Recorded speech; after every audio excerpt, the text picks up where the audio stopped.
Hi, I'm John. I'm an engineer and I've got a few lockdown projects going on. I've got a Playseat challenge and a T300 RS steering wheel for my little gaming rig.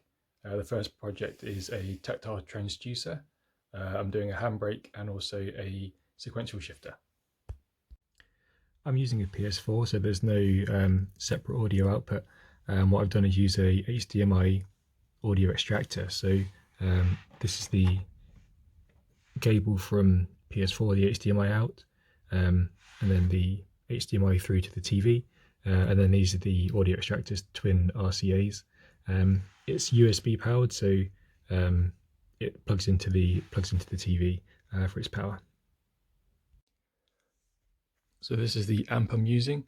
It's a mono subwoofer amp.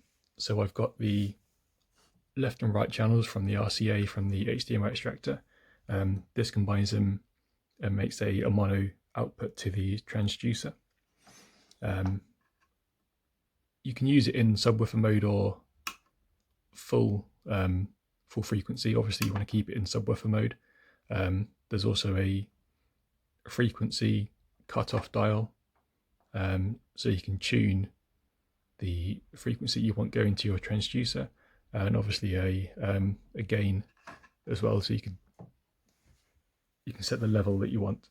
The reason I chose this one is because if I want to upgrade in the future to a left and right or stereo setup, it's very easy. All you need to do is take one of these RCAs out, put them into an additional amplifier, and that will feed your second transducer. So if you wanted a left-right setup, that's how you would do that. So here's the transducer on the Playseat challenge. It's a Dayton Audio, I think it's a BST1 off Amazon. That attaches to that piece of wood, and then that's spaced off the frame with these two spacers. Obviously, when you sit on here, it comes back, so you need a decent amount of clearance between the between this part and the seat, otherwise you'll feel it in your back. And to be honest, this isn't quite enough. I can still feel it a little bit. This is about 2 inches, and you need probably a little bit more depending on how you have your seat set up. The good thing about this is it will still fold up, and also the transducer is firing this way into your back, so you don't lose any of the vibrations. It's probably the most effective way that you can mount it. If you did want the stereo set up the left and right, obviously all you need to do is take this off here, put it on one side, and get your second transducer, put it on the other side, and hook up to the second amplifier.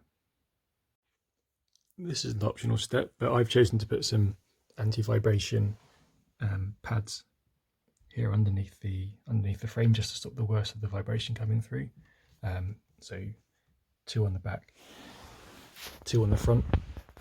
Because that raises the frame, I've also had to put some spacers underneath the stand. Otherwise, as you can see, it's loose and it'll wobble when you open up the steering wheel. I've also had to raise the pedals a little bit by the same amount, just to make sure that there's no slack in that system there. Otherwise, you get your pedals will start to move when you brake heavily. So that's how I did my tactile transducer with PS4. Obviously there's the butt kicker too, but I wanted a cheaper version.